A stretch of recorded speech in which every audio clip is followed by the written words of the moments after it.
Hey, what's going on, everybody?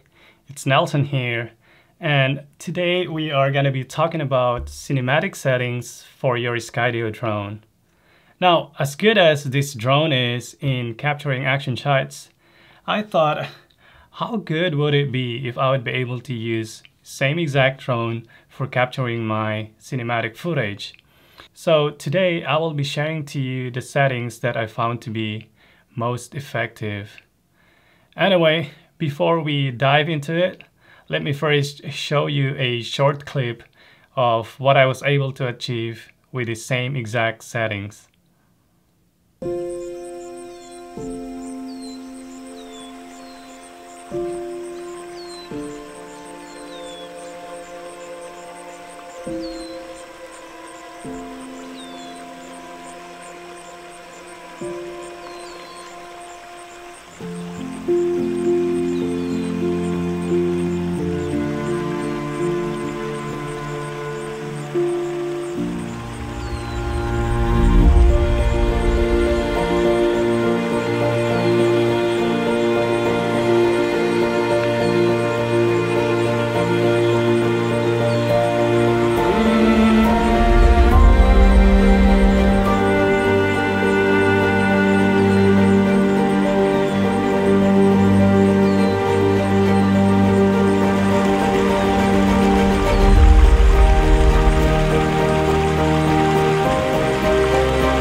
So what do you guys think about that?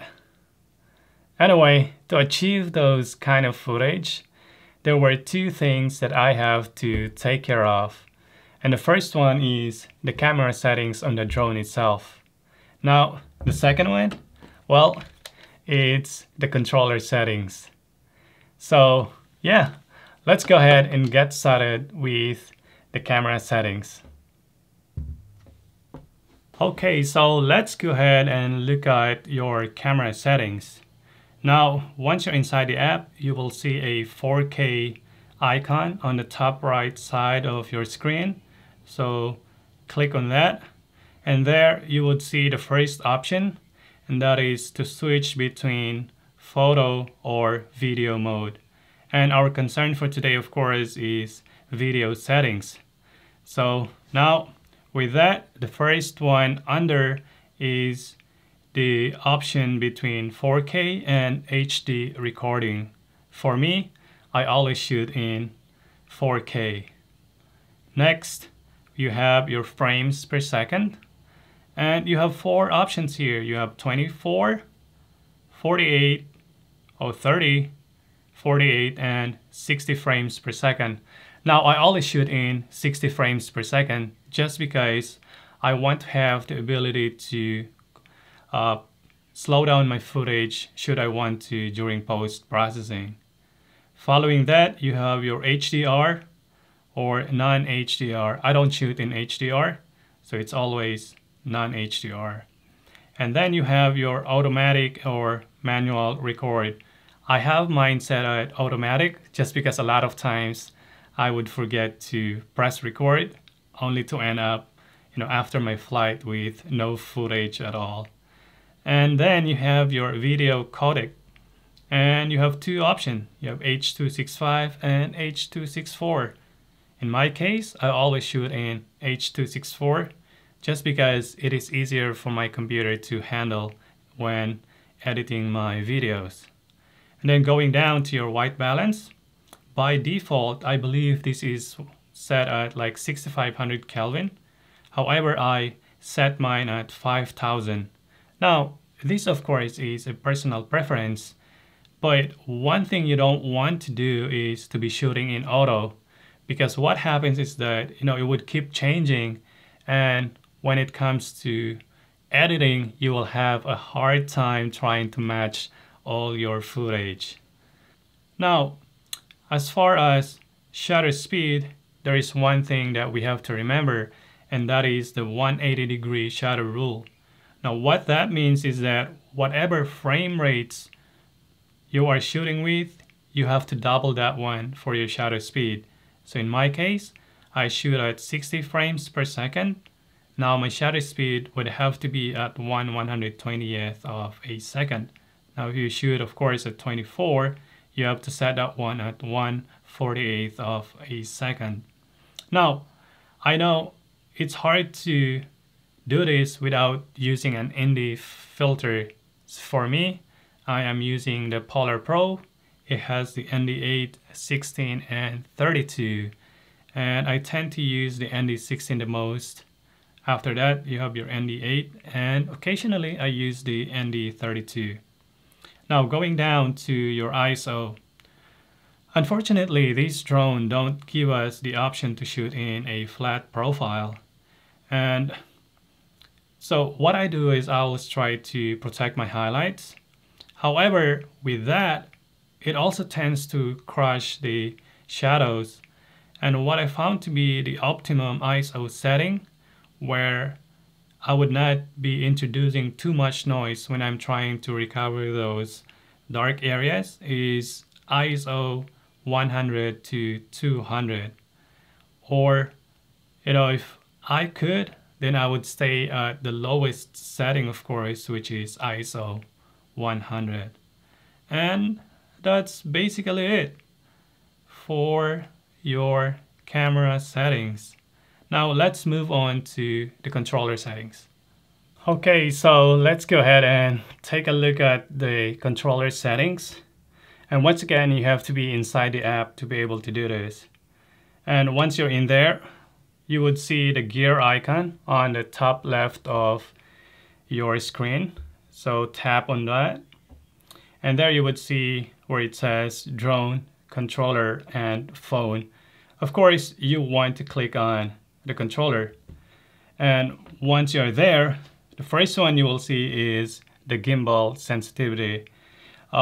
This one is your gimbal pitch, the gimbal moving downward or upward. And for me, I have the one set to 45 just because I want it to be slow and smooth. And then below that, you have the flight sensitivity. And that, of course, is the big part of this tutorial. And under that, you have default or custom. And of course, we want to set our own custom settings. And what I'm showing you right now is the setting that I have set my drone currently. And so the first one is the roll. Roll is the movement of the drone from right to left or left to right.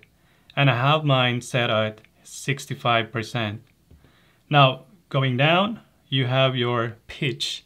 The pitch is how fast your drone would travel forward or backward. This is also known as your positive or negative pitch. And for me, that's at 50%. I don't want my drone to be going so fast.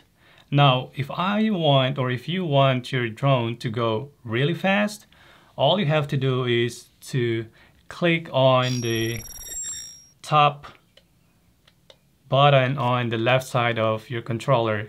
That is almost like, the sports mode for the Skydio. Going down to your yaw, this one is the drone rotating to the right or rotating to the left. And again, I want that to be smooth and easy. And for that, I have it set to 30%. And finally, you have the throttle. This one is a drone going up and down. Again, this is your positive or negative throttle. And I want it to be slow as well. That's why I set it to 30%. Now, when I am trying to land my drone and I want it to go faster, what I do is to go back quickly to the settings and I set that one to a higher number, which is somewhere like 70 or 80%. And that always gives me a good result. Now, I think that's all there is for the controller settings. And again, this is what I found to be most effective for my cinematic needs. Now, I would like to point out that a great deal of how cinematic your videos would come out is actually greatly dependent on your skill, of course, as a pilot. And so the main thing is to keep practicing and trying to find out what controller or what video settings works best for your needs. Anyway, here is a summary of the settings that we have talked about so far.